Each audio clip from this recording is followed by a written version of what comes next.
Assalamualaikum warahmatullahi wabarakatuh.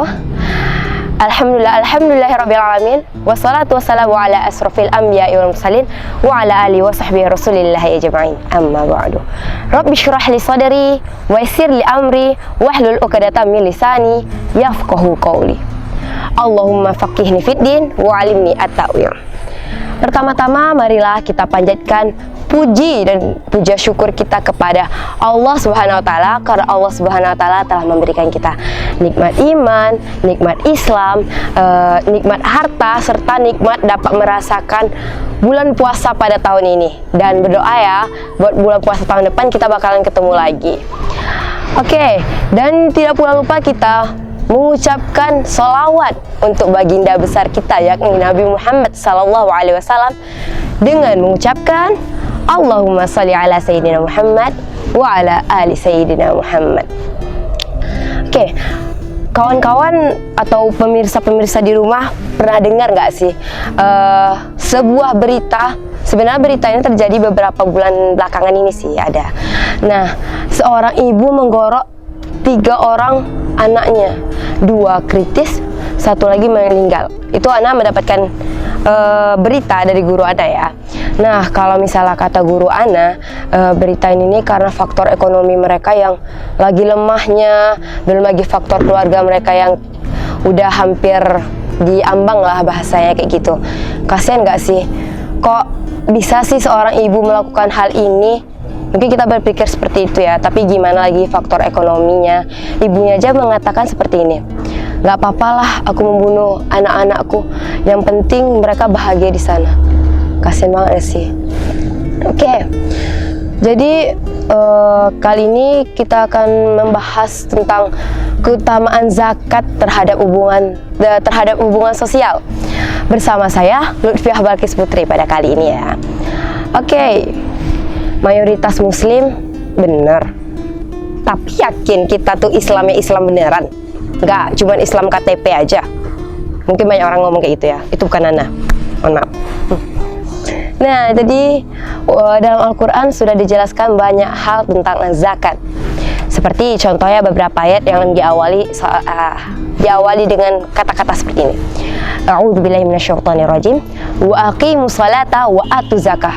Yang artinya, dirikanlah sholat serta tunaikanlah zakat.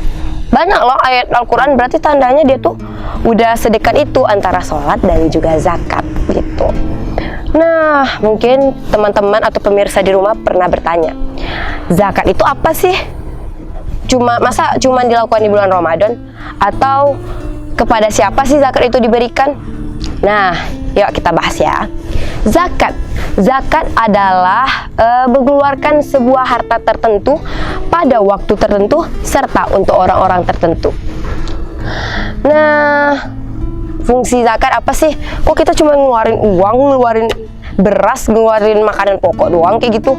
Fungsi zakat itu banyak, terutama untuk diri kita. Nah, di sini ada 3 ya yang bakal Anda sebutkan. Catat. Nah, yang pertama itu adalah untuk mensucikan jiwa kita.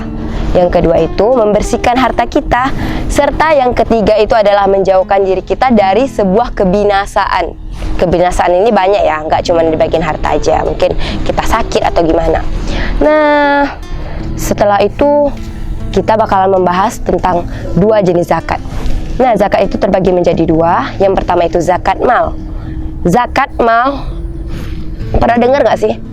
Nah, zakat mal itu adalah zakat harta yang pastinya yang kayak Ana bilang tadi, dikeluarkan pada waktu tertentu untuk orang-orang tertentu serta dengan jumlah-jumlah tertentu. Yang bisa dizakatkan zakat harta ini atau zakat mal ini, yang pertama itu adalah emas perak. Jadi kalau misal kalian punya emas perak misalnya 20 gram, nanti ada yang dikeluarkan. Nah, yang kedua itu adalah perkebunan. Yang ketiga itu adalah peternakan. Yang keempat itu adalah gaji. Yang kelima itu adalah harta karun. Jadi semakin banyak pendapatan yang antum dapat, semakin banyak pula yang antum keluarkan untuk orang lain. Oke, zakat mal. Misalnya, kita misalkan ya, kita berangan-angan dulu. Ada seorang anak Abdul Rab, kita sebut aja Fulan ya.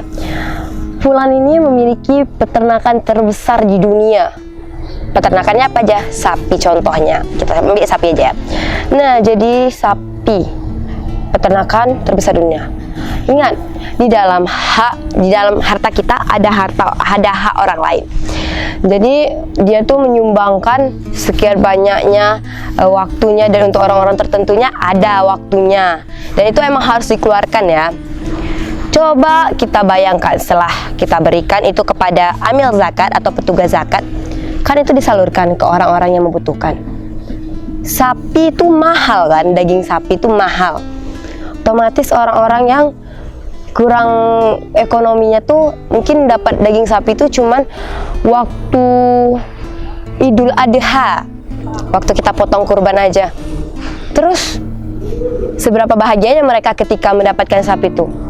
Coba bayangkan mereka tersenyum lebar sambil mengucapkan, kalau mereka misalnya tahu kita nih ya yang beri, pasti dia bilang gini, makasih ya, udah ngasih aku daging sapi, aku nggak pernah makan sapi loh. Kebayang nggak sih, kayak ya Allah, terlonjak kaget, dipikir semua orang rata ekonominya, ternyata ada juga loh yang di bawah kayak gitu. Nah, selanjutnya itu yang bagian kedua, ya ini zakat yang sering kita dengar, yang kita bayar setiap bulan Ramadan, yaitu adalah zakat fitrah. Zakat fitrah atau zakat penyucian jiwa, penyucian diri lah gitu bahasanya. Zakat ini nih biasanya itu dilakukan atau emang harus dilakukan di awal bulan Ramadan sampai sebelum sholat Idul Adha. Idul Fitri maksudnya. Jadi yang kita keluarkan itu adalah makanan pokok di suatu daerah sebesar 2,5 kg. Satu orang ya, per orang satu orang.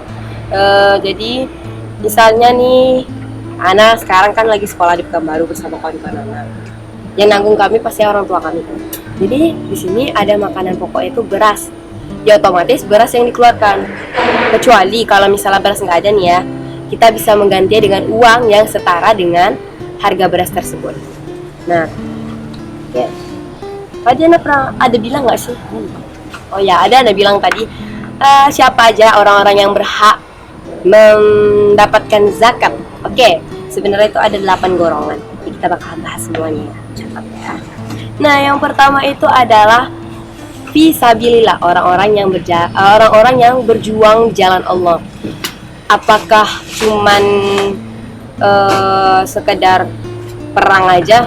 Enggak ya, kalau misalnya contohnya kami ini lagi ada sekolah ada yang dari Dumai, ada yang dari Pekanbaru, ada juga yang dari Palawan contohnya Ana.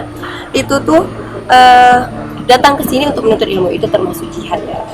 Oke, yang kedua itu adalah fakir, yang ketiga itu adalah miskin. Ingat, ini Ana menjelaskan duanya bersamaan karena emang beda ya tingkatan fakir dan miskin. Maaf, fakir dan miskin. Fakir itu di bawah miskin, mungkin dia makannya sekali seminggu, atau cuman ya kayak gitulah, ekonominya lemah banget melebihi miskin. Kalau miskin mungkin bisa makan sekali sehari kayak gitu. Kasian ya.